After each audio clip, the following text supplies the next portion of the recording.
Hello guys नमस्ते।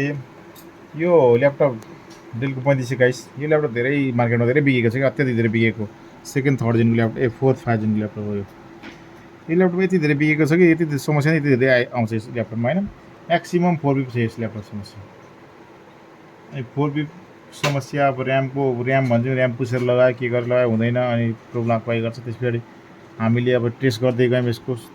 अनि अब यो यही मस्फेट होइन, यही मस्फेट धेरैचोटि लिकेज, यो मस्फेट लिकेज हुने भन्दा पनि यो मस्फेटको रोल यहाँनिर छ। जस्तो मैले 1 2 3 4 मस्फेट गरेर मैले अगाडि भिडियो बनाएर नेक्स्ट साइड नजर तपाईँलाई हालिदिएको छु भिडियो बनाएर होइन। 1 2 3 4 5 6 यो 6वटा छ नि, तर यो दुईवटा होइन एउटै हो। क्युसिए एबीले चाहिँ एबीको मतलब एउटै 6 मस्फेट चाहिँ दुईवटा एकवटा कम्बाइन्ड भएर बसेको मस्फेट हो। यसरी बुझ्नु। 1 2 3 मात्र छैन, 1 2 3 4 5 6 छ नि त, 6 खुट्टे मस्फेट छ है। सानो खालको 6 खुट्टे मस्फेट छ, त्यसको धेरै लोचा हुन्छ क्या त्यो मस्फेटको। हो त मस्फेट ठुलो खेल हुन्छ। जस्तै अब यो सिपियु भोल्टेज 1.5 यहाँ गेटमा आएको छ एकछिन कति भोल्ट आएको छ त्यो हेर्ने, गेटमा आएको छ भने यो 1.5 भोल्ट त पास भएको छैन त्यो हेर्ने है त। यसको धेरै ठुलो रोल हुन्छ। अब हामी यो चेक गर्न छ। जस्तै अब रजिस्टर कसरी चेक गर्नु, रजिस्टर यहाँ भोल्टेज डिभाइडर लाएर बनेको छ। भोल्टेज डिभाइडरको बारेमा मैले अगाडि भनिसकेको छु रजिस्टरको बारेमा। जस्तै 470 किलो ओम छ, यो भनेको के भयो त R1 भयो। R2 भनेको कति भयो 2M को भयो, 2 मेगा ओम होइन, 2M छ नि त 2 मेगा ओम भनेपछि जुन चाहिँ ग्राउन्डसँग हुन्छ त्यसलाई R2 भनिन्छ भने मैले अघि भनिसकेको होइन, R1 R2। जब यो मस्फेट यसको गेट खुलिसकेपछि मात्र भनेको त कमान्ड यो गेट खुलिदियो भने के हुन्छ होइन। यो भनेको एन च्यानलको छ, इन्हान्स मेन मस्फेट डिप्रेसन टाइपको मस्फेट हो। गेट खुल्यो के हुन्छ यो ग्राउन्ड सिधै बी प्लस भनेको के 19 भोल्ट चाहिँ सिधै ग्राउन्ड भयो। यसको गेट खुल्ला पायो त पाएन त। त्यसको कारणले यदि यो आएन भने के हुन्छ त, यो 6 खुट्टे भएन भने के हुन्छ त भन्दा सिधै बिबायस आउँछ, यसलाई निकालेर फाल्दा पनि हुन्छ 6 खुट्टेलाई। यो भएन भने हुन्छ नि त हामीलाई त त यसले डिस्टर्ब गरिरहेको छ नि त 6 खुट्टेले। यो भएन भने के भयो त सिधै बिबायस आउँछ, आएपछि भनेको यसो गेट खुल्छ कि 1.5 भोल्ट यता पास हुन्छ। समस्या यही छ यसमा, 1.5 भोल्ट त गएको छैन। कति भोल्ट आउनुपर्छ त्यो भोल्टेज डिभाइडरमा मैले भने त भोल्टेज डिभाइडर लगाएर चेक गर्ने तरिका जस्तै मैले देखाउन गइरहेको छु। जस्तै बी भयो होस्, यहाँ मैले भोल्टेज डिभाइडर भन्ने सफ्टवेयर हालेको छु, तपाईँ नेटमा पाउनुहुन्छ यो भोल्टेज डिभाइडर। यसलाई यहाँनिर जस्तै बी प्लस भनेको कति हो 19 भोल्ट होइन। R1 कति छ, R1 छ 470 किलो ओम्स छ नि, यहाँ किलो ओम्सै बनाउने यसलाई, ओम छैन यसलाई किलो ओम्स बनाउने। R2 कति छ त तलको 2M छ, 2M रहेछ। क्यालकुलेटर गर्ने 2M गर्दा कति आयो त भोल्ट भनेपछि 15 भोल्ट आयो गेटमा। यो कुन च्यानल छ मस्फेट एन च्यानल भनेको के भनेको थिएँ मैले 9 भोल्टदेखि 25 भोल्ट हुनुपर्छ गेटमा, अनि मात्र गेट पास हुन्छ, प्रपर पास हुन्छ। तर हाम्रो यहाँ गेटमा कति भोल्ट लागेको छ त्यो हेर्ने। यहाँ गेटमा त 15 भोल्ट छैन, यहाँ गेटमा हेरौँ त कति भोल्ट छ। मैले इन गरेँ भोल्टेज, यसलाई अन गरेँ, टिकट गरेँ, अन भयो, फेन घुम्यो, यहाँ बत्ती पनि बोलो। अब मैले यसलाई भोल्टमा लगाएँ होइन। यसको गेट यसको हेरौँ यतातिर गेट कता हो त 1 2 3 4 यहाँ छ गेट। गेटमा चाहिँ म कति छ 1.87 भोल्ट छ, कहाँबाट पास हुन्छ त अनि यतापट्टि कति 1.1 भोल्ट। ल्यापटप बन्द गरेर ल्यापटप समस्या देखिरहेको छ।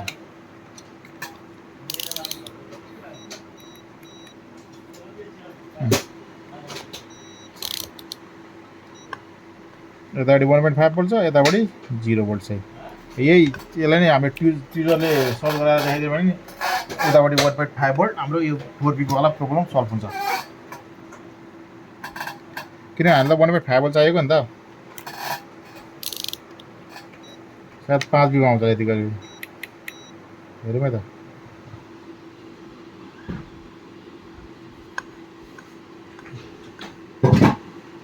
कति बिघा आयो 3 5 आयो 4 आयो। यसले सिधै यो 19 भोल्टलाई सिधै ग्राउन्ड गरिदिरहेको छ, त्यही भएर हाम्रो अफ भइरहेको छ। यो 6 खुट्टेले के गरिदिरहेको छ, यहाँ लोचा के छ, हाम्रो ल्यापटप किन अफ भइरहेको छ त।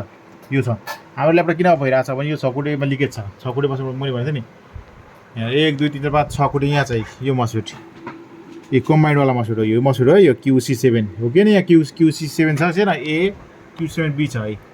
यो लिकेज भइरहेको छ। यसले के गरिदिरहेको छ भन्दाखेरि यो मस्फेट चाहिँ यो मस्फेट चाहिँ यहाँ सस्पी आएर के सस्पी आएन, यहाँ सस्पी आएको थियो नि त, यो सिधै 3 भोल्ट ग्राउन्ड दियो, यो सस्पी आएन होला अथवा सिपियुको यो कि भोल्टेज आएन, यो एट छ, यो छैन, आएन, नआएपछि के भयो त 3 भोल्ट सिधै के गरिदियो, यो रन अन सिपियु के भन्ने भोल्टेज आयो, समथिङ के सम्झियो एउटा भोल्ट आयो, मतलब यो गेट खुलो अथवा गेट लिकेज भयो, यो विवाह 19 भोल्ट सिधै गएर यहाँनिर ड्रप भइदियो क्या, 19 भोल्ट सिधै ड्रप गरिदिरहेको छ भने हाम्रो के भयो त अगाडि भोल्टेज जान पायो त, पाएन नि त, त्यसले गर्दाखेरि हाम्रो के भयो ल्यापटपलाई झ्याप्पै बन्द गरेको थियो क्या, 19 भोल्ट अगाडि ड्रप छ त, मैले 6 कोटेर निकालेर हेरेँ त एकचोटि के हुँदो रहेछ नतिजा, निकालेर हेरौँ हामी होइन, अलिक थोरै हिट दिने, धेरै आयो नि यहाँ रजिस्टर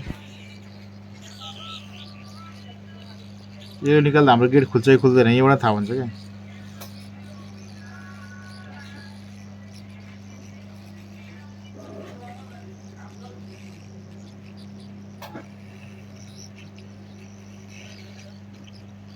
वरिपरि घुमाउने बोर्ड फुल्न सक्छ, कस्तो टाइट हो,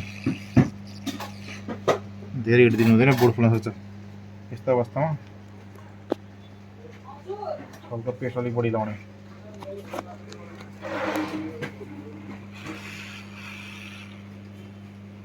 यस्तो अवस्थामा खुलेन भने दुईतिर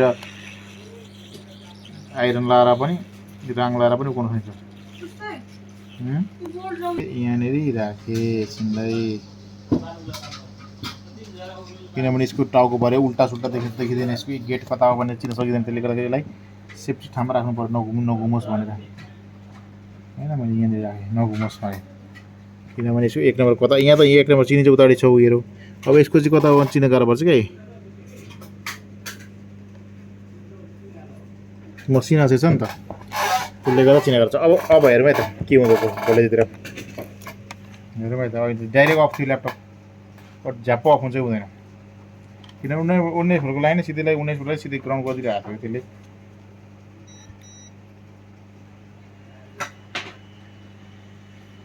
ल्यापटप अन भइसक्यो, माल फाल्दै ल्यापटप अन हुन्छ, होइन समस्या के रहेछ भन्दाखेरि यसले चाहिँ के गर्दो रहेछ, यहाँनिर हाम्रो के त डिराम रिसेटको यो भिटिडी जुन सिपियुको लागि भोल्ट चाहिँदैन, भिटिडी 1.5 भिटिडी, यो भोल्ट चाहिँ पास भएको थियो नि, अहिले तपाईँ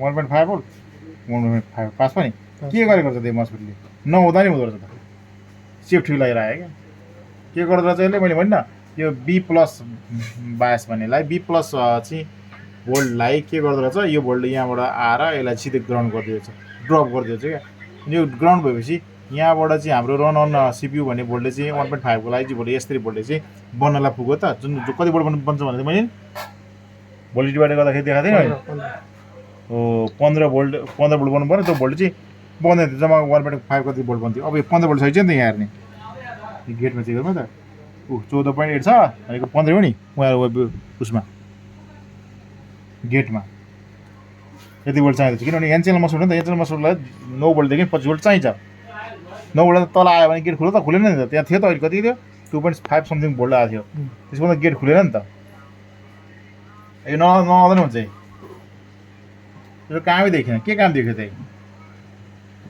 अब कुनै अवस्थामा ससिया छ, अब केही प्रब्लम भएर सिपियुहरू केही भएर चाहिँ आइदियो, यो सुरक्षालाई लागेको हुन्छ क्या, सिपियु समस्या आयो, सिपियु यसरी गेटमा सस्पियासहरू आइदियो आएर चाहिँ त यहाँ रन अन सिपियु सिपियुमा के समस्या आइदियो भने सिधै यसलाई गेट खोलिदिन्छ, यो के भन्छ यहाँ यो निस्किएको छ नि त, यो पनि एनचेनलको निस्किएको यत्रो आइदियो भने त्यसमा त यो त्यसलाई सर्ट गरायो, यो सिधै ग्राउन्ड गरिदिन्छ, ल्यापटप अगाडि बढाउँदै दिएन, त्यो सेभ गराउँछ भन्ने कुरा मात्रै सेफ्टीको लागि लाग्यो क्या, सुरक्षा गार्ड नहुँदा नि हुन्छ, म्याक्सिमम् यस्तो चाहिँ कुहिपल्लिको ल्यापटपहरूको बोर्ड ठुल्ठुलो हुनुको कारणले सेफ्टीहरू बढी हालेर हो क्या, अहिलेका सिम्पल यत्रो त्यो बोर्डमा त सेफ्टी नै हुँदैन,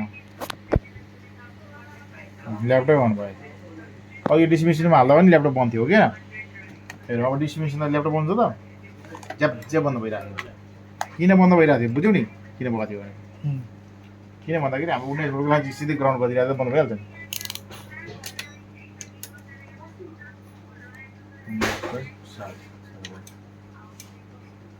ठीक गरौँ कति बोलो डिस्प्ले आइसक्यो, लो चाहिँ यति हुन्छ कि अब ज्याप बन्द भइहाल्छ, क्याँ गरेर ल्यापटप धेरै मार्केटमा छ, यसो कहानी बुझ्न धेरै गाह्रो छ, यहाँनिर अहिले मैले भने नि यस्तो चार्जिङ सेक्सनमा जुन मैले चार्जिङको सेक्सन भनेको थिएँ नि, चार्जिङ सेक्सनको लागि म त्यहाँ एउटा स्किमेटिक बनाउँदाखेरि मैले यो पनि यसको बारे पढाएको थिएँ। चार्जिङ सेक्सन कुन हो त भन्दाखेरि यहाँ मैले चार्जिङ आइसी सायद यो P100 हेरमै त यो चार्जिङ आइसी हो कि यहाँ उताबाट छ यसको बिक्री हुन्छ।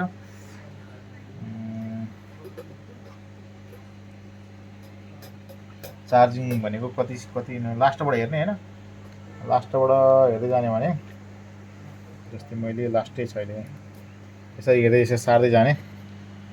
यहीँ दिएको छ कति नम्बर पेज छ यहाँ, पेज नम्बर 45 इनपुट स्विच छ, पेज नम्बर 45 डिसिन पेज इनपुट स्विच यस्तो हुन्छ क्या स्किमेटिक बनेको। यहीँबाट थाहा हुन्छ डिसिन इनपुट यहाँ भनेको चार्जर लगाएको इनपुट स्विच चार्जिङ आइसी B+ बनाउने यहाँ B+ भनेपछि यहाँबाट कहाँ गयो 3.5 आइसीमा 3 र 5 भोल्ट छ नि अलवेज भोल्टेज बनाउनु है। त्यो कति नम्बर पेज 45 मै छ त्यो पनि CPU अनि यहाँ 1.8 भोल्ट कति नम्बर पेज सस्पियास कति नम्बर पेज छ पेज नम्बर 47 पेज कति नम्बर पेज छ यहीँबाट थाहा हुन्छ क्या। यहाँ ब्याट्री 6L वाला ब्याट्री 2.1 एम्पियर को ब्याट्री सबै दिन्छ सबै 1.5 GPU को सब छ यसै थाहा हुन्छ। अब हाम्रो कति जानु पर्यो पेज नम्बर 45 यहाँ सिधै यहाँ पेज नम्बर 45 गयौँ भने हामी चार्ज सेक्सनमा पुग्छौँ। 45 आए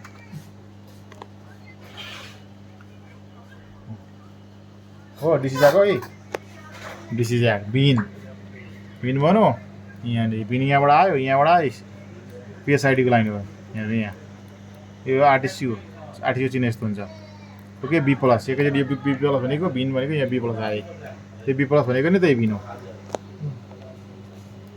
B+ आयो यहाँ पनि B+ आयो। अब हेरौँ यहाँ म छिटो सार्दैछु है म डाइरेक्ट MOSFET जानु गइरहेको छु लोजिक गेट कसरी खुल्छ भनेर यो बिन यहाँ आयो बिन पछाडि मात्र यो 5 सेकेन्ड MOSFET खुलेपछि मात्र B+ बन्यो भने फेरि मैले B+ आयो त अहिले भनिहालेँ होइन। यहाँ मैले के भन्छु यहाँ पनि लोचा छ क्या यहाँ पनि हाम्रो भोल्टेज डिभाइडर बन्नुपर्ने हो। यो R2 रेजिस्टर 150 किलो ओम्सको रेजिस्टरले ग्राउन्ड पाउनु पर्ने हो तर ग्राउन्ड पाएन भनेपछि ग्राउन्ड के पाउँछ एसी जब चार्जिङ आइसी आएपछि ग्राउन्ड पाउने हो। त्यसले गर्दाखेरि के त भन्दाखेरि यहाँनिर मैले अनि भनेको थिएँ यहाँ कमेन्टमा यहाँनिर यति माल चाहिँ हामीले फाल्दियौँ भने पनि यता यहाँदेखि यता सबै फाल्दियौँ भने यो 6 गुटे हो पनि यहाँ 3 4 5 1 2 3 छ नि 6 गुटे हो यो पनि 6 गुटे सानो MOSFET हुन्छ यो फाल्दियौँ भने पनि हाम्रो ल्यापटप सेफ्टीको लागि राखेको यो पनि त्यो अनि त्यहाँ सेफ्टी लागि मैले 6 गुटे राखेको थिएँ भने म्याक्सिमम 6 गुटे सेफ्टीको लागि राखेको हुन्छ। हस् धन्यवाद अरू बाँकी कुरा अरू भिडियोमा हेरौँला।